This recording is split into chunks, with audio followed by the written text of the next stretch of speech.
Hello, everybody. This is the Maverrik Moments podcast. Dean here, and this is episode 1. And I'm here with Joseph. Joseph runs YOBD Digital.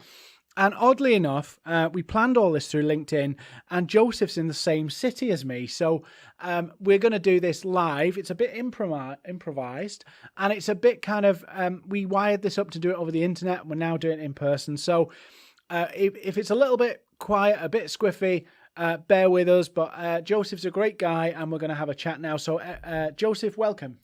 Thank you, Dean. It's great to be here. So, Joseph runs YOB Digital. Joseph, tell me a bit about YOB Digital, why you got involved in this. Well, I've been a freelancer for about 6 years. Went into freelancing straight out of school. And just the more I learned and the more I grew my skills from primarily web development and design, I moved into project management and into marketing. And it just made sense to start a marketing agency. Okay, cool. So you don't look like a web developer. He's smart here. He's got combed hair. He looks pretty pristine, so he doesn't look like a web developer. We'll put your picture up on the screen so that people can see what we're talking about. But tell me, when you started this, what were the challenges, just generally business, what were the challenges that you faced, and what were the biggest learning curves that you had to deal with?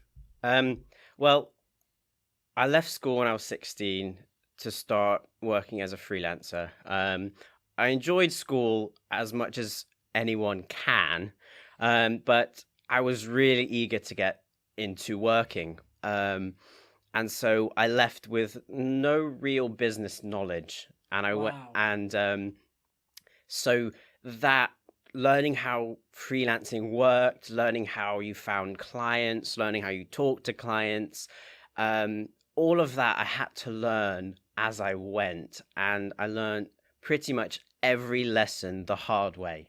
I didn't know how to use contracts. I didn't know how to protect myself in that way. And so, yeah, I learned a lot through that, through learning things the hard way. And if I could change anything, it would be to have learned that before I went into business. But yeah. Wow. So you really had the school of hard knocks into business. Absolutely, yeah. So you started in business. What made you settle on web development and marketing? Because it is a difficult area of business, isn't it? Yeah. So tell me about why you went into that particular sector. Okay. So when I was 14, I was fascinated by film. Okay. I would make home movies with my friends, and that just fascinated me, and I wanted to take that further. But as a 14-year-old, everything is extortionate, especially in the world of film. And so I couldn't afford anything, and I just couldn't take that hobby any further. And so I was looking for something else creative that I could do without needing any money. And so almost by happenstance, I came across web development. A friend had a box of car boot sale stuff in his shed, and one of the things in there was a Windows 98 web development software. Hang on, let me just stop you there. You don't look old enough to know Windows 98. I was going to say, as you said this, because I grew up without a mobile phone. Yeah. When I was about 17, I got my first mobile phone. You look like, and this is a compliment, you don't look old enough to know about Windows 98. Maybe we should ask you what your beauty regime is. So, yeah, I mean, I had a Windows XP. Our first computer was a Windows 98, but that was before I really used it, with the dial-up internet connection. But so I that still worked on my XP. And it was sort of the predecessor to the drag and drop websites. It was actually visual first, and it generated the code. So it was way ahead of its time for what it was. And so I would play around with that and make these HTML1 websites, and then look at the code and be completely boggled at how it all worked. And so I sort of reverse engineered these websites and taught myself how HTML worked. but that was all with the styling inline and all that sort of thing. So it was really foundational, but it was almost a hindrance because I thought that's all there was. And then when I heard what CSS was, I had no idea. But that's basically been my whole journey, has been, oh, I want to do that. How do I do that? And then learning how that actually works. And so it went on from there until I took on some websites for friends and all that sort of thing. And then it just got to the point where I was like, well, I can actually make some money from this hobby because I loved it and I spent every spare minute doing it. And so that's where the freelance started. Wow. So given you're in websites and you're doing all of this stuff and you're in the marketing world, there's a lot of business people who can say, well, this marketing world is full of fluff and bullshit, really. Yeah. How can people, let's assume we've got somebody listening to this. That's a good start. But let's assume we've got somebody listening to this. They're running a business or they're starting a business, and they're not in the kind of tech sector where they know all this stuff. What would you say the key things that they need to consider in terms of websites and marketing? What are the key things they need to consider from your experience, both as an experience of starting your own business, but also being a professional in this sector now? That's a really good question. And that's the question that 90% of our clients ask us, is because they come to us knowing they need a website, but not knowing why they need one. The business next door has a website. Everyone has told them they need a website, but they don't know what a website is actually for. And at best, it just becomes a financial drain. So when we work with clients, we actually teach them how to use their website as a marketing tool. So, and that's different depending what the business is. So if it's a restaurant, it will be getting reservations, or if it's a product, it will be getting selling the product, or generating new leads or things like that. And so actually teaching them how they can use their website to generate those sales or whatever it is the result they're looking for is really key. And then giving them metrics that they can look at through the life cycle of their website, so they can see what they need to change or how much their website's actually doing for them. So for someone who's thinking of getting a website or thinking of creating a digital presence, actually understanding what you want your website to do for you is really crucial. And it's the first step, because you can't build a website without knowing that. So once you know that, then you can actually decide how you want to go through that, whether it's through your marketing streams, whether that's through social media marketing, or whatever it is that you're going to do. You can't do any of that until you know what your end goal is. Awesome. So the goal is the most important thing. Absolutely. So people can get really easily distracted into all sorts of things like, oh, this person's doing this and this person's doing that, so I want that.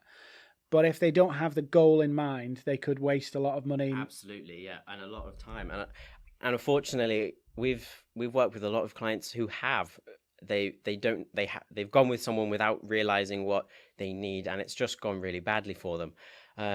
But that is absolutely the most important thing. Cool. So coming back to your journey now, just to pick on you a little bit more, you've been doing this for how many years now? Just about 6 years. 6 years. So you've been doing this 6 years. What does the future look like to you? What are you trying to achieve in this next couple of years ahead of you? And what do you think the challenges are for other people who are kind of 4 or 5 years in, and how the world is changing? How is that affecting you in terms of, social media will bring out something new tomorrow. What impact does that have? How will it impact other people? And what does the future bring, and how are you planning to adapt to it? So a lot of what I'm doing now is personal branding and doing things myself. So not necessarily with my company. So we're starting a podcast, and blogging and a lot of these sort of things, because I've been through a lot of things, both in my personal life and business. And I just want to be able to inspire people, particularly younger people or people who are just starting this journey, to encourage them and help them not make the same mistakes that I've made. In in the business side of things, we've got a lot happening. I've got the marketing agency, and then I've got 3 other software businesses that we're in the process of starting. And so a large part of that is going to be my personal brand. And as you mentioned with social media is playing a key role in that, being myself, and getting people interested in what I'm doing through me. And I think particularly with LinkedIn, that's really important for a lot of companies. And you see the companies who are using LinkedIn right, and I know that this is sort of the way that you do it, and this is the way that I use LinkedIn, is that you are you on LinkedIn, mm-hmm. and you're not your company, and so when people see you, they see your stories, they see what you're saying, and that builds trust. And so when someone does need your service, or you do talk about your company or what you do, there's already that level of trust, and so they already trust you, and they are willing to hear what you're going to say. And so personal branding in that sense is really, really important. Okay, so let me turn this on the head, because we've been talking about technology and websites and stuff. We live in a digital age where you can go online, or you can speak to Alexa and it will do all the orders for you and all this kind of stuff. Where does human interaction fit in this? We talked about personal brand, and I'm a big believer in people buy from people, and LinkedIn, and people have to know you, and trust is a massive thing, particularly now it's so easy to just set up shop so quickly. How much is the human element going to be lost in the future, or will it not? What's your thinking on all this technology and human interaction? Where's the balance?